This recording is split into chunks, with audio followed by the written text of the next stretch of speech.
다윗을 쫓던 사울이 볼일을 보기 위해서 굴란으로 들어갔습니다. 그런데 마침 다윗이 부하들과 함께 그 굴에 숨어 있었습니다.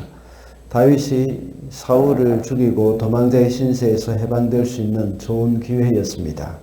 그러나 다윗은 하나님의 뜻을 추구하는 사람으로서 사울을 죽이지 않고 살려주었습니다. 이렇게 다윗과 같이 하나님의 뜻을 따를 때에 인간의 욕망을 잠재울 수 있고 또 영적인 권위가 주어진다고 했습니다. 아무것도 모르는 채 볼일을 다 본 사울이 굴 밖으로 나갔을 때 다윗도 사울을 따라 나갔습니다. 그리고 다윗은 사울에게 자신은 사울을 죽일 마음이 없다는 것을 말하면서 자신의 결백을 나타내 보였습니다. 그러자 사울은 크게 뉘우치면서 다윗을 축복하고 떠났습니다. 이렇게 다윗은 하나님이 주신 기회를 사람의 생각으로 사용하지 않았고 하나님의 뜻대로 사용했던 것입니다. 사람의 생각은 그의 부하들의 말과 같이 사울을 죽이는 기회로 사용하는 것이었지만 다윗은 하나님이 주신 그 기회를 오히려 풀면서 오해를 풀면서 아주 선하게 사용했던 것입니다. 그래서 오늘은 기회를 선용하라는 제목으로 말씀을 살펴보겠습니다. 첫째로 기회를 선용하는 자는 관계 회복하는 기회로 그것을 사용합니다. 9절과 10절입니다. 그런 다음에 다윗이 사울에게 말하였다. 임금님은 어찌하여 다윗이 왕을 해치려 한다는 주장하는 사람들의 말만 들으십니까? 보십시오.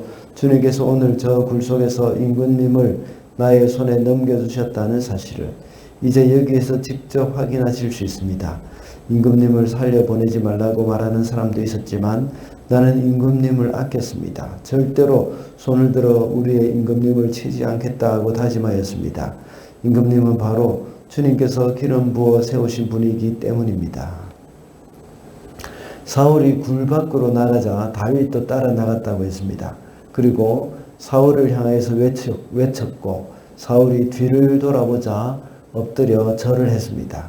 다윗이 사울과의 관계를 회복하기 위한 그런 시도라고 볼 수 있습니다. 그래서 그는 결코 사울을 해칠 생각이 없다는 것을 말하고 있습니다.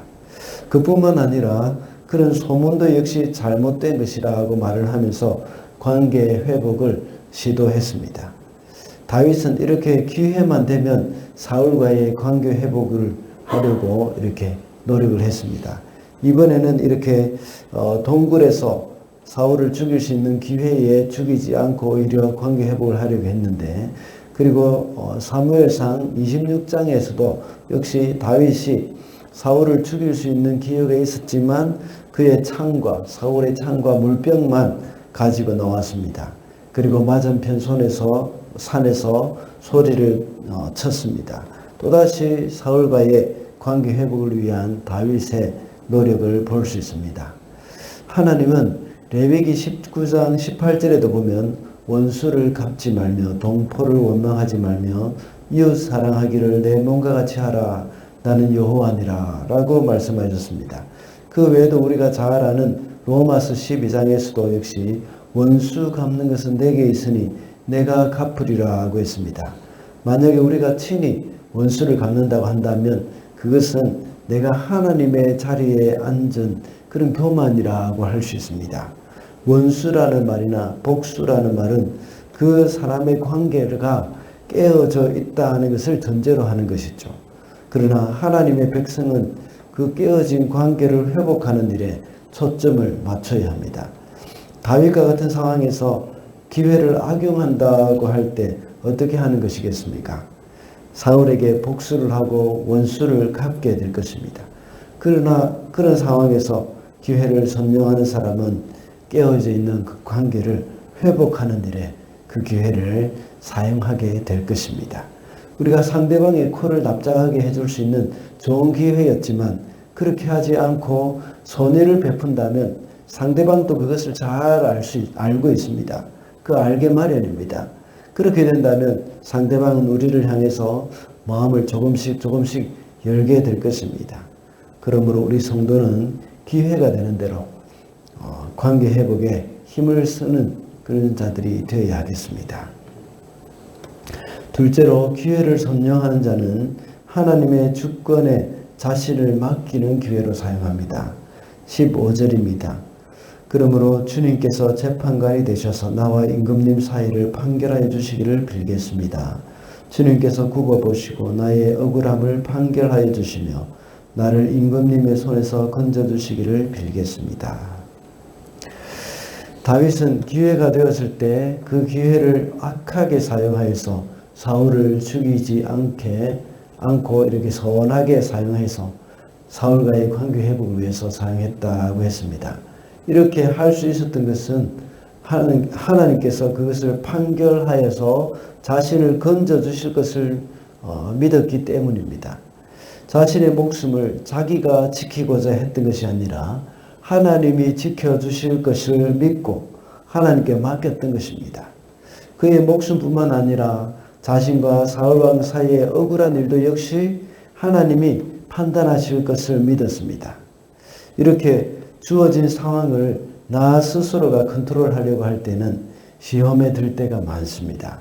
그리고 그것이 자신의 뜻대로 되는 일이 별로 없을 것입니다. 그 안에서 하나님과의 그 관계에서 내가 할 수 있는 일은 최선을 다하지만 그 모든 결과는 하나님께 맡겨야 합니다. 그것이 바로 성도가 해야 할 일이며 하나님의 주권을 인정하며 사는 삶입니다. 우리의 자녀들, 또 우리의 가족들, 심지어 우리의 장래의 일까지도 하나님의 주권에 맡겨야 합니다. 우리가 하나님께 모든 것을 맡긴다고 해서 아무것도 하지 않고 손을 놓고 있어서는 안 됩니다. 우리가 주어진 환경에서 내가 할 수 있는 일은 최선을 다해서 해야 합니다. 다윗도 역시 자신의 생명을 왕의 손에서 건져주시기를 바란다고 했습니다. 그렇다고 해서 사울이 창을 던질 때에 가만히 있어서 맞고 있지는 않았습니다. 그리고 사울이 자신을 죽이려고 쫓아올 때도 역시 가만히 있어서 잡혀 죽지 않았고 도망갔습니다. 이렇게 하나님의 주권을 맡기는 사람은 자신이 해야 할 일을 최선을 다해서 하면서 그 결과를 하나님께 맡겨드리는 자세를 가진다는 사실입니다. 마지막으로 기회를 선용하는 자는 악을 선으로 갚는 기회로 사용합니다. 17절입니다. 사울이 다윗에게 말하였다. 나는 너를 괴롭혔는데 너는 내게 이렇게 잘해 주었으니 내가 나보다 의로운 사람이다. 이 말은 사울이 고백한 말입니다. 다윗을 괴롭힌 사울은 자신의 행한 악한 일을 다윗은 이렇게 선으로 갚았다는 것을 말하면서 다윗의 의로움을 인정했습니다. 다윗이 사울을 죽일 수 있었지만 그 기회를 사용하지 않았을 뿐인데 사울은 그것을 선으로 갚았다고 말을 하는 것입니다. 다윗이 사울에게 복수를 했다면 그것은 하나님의 보시기에 악한 일을 한 것이 될 수 있습니다. 되는 것입니다. 복수를 하지 않은 그 자체가 선이 되어버린 것입니다.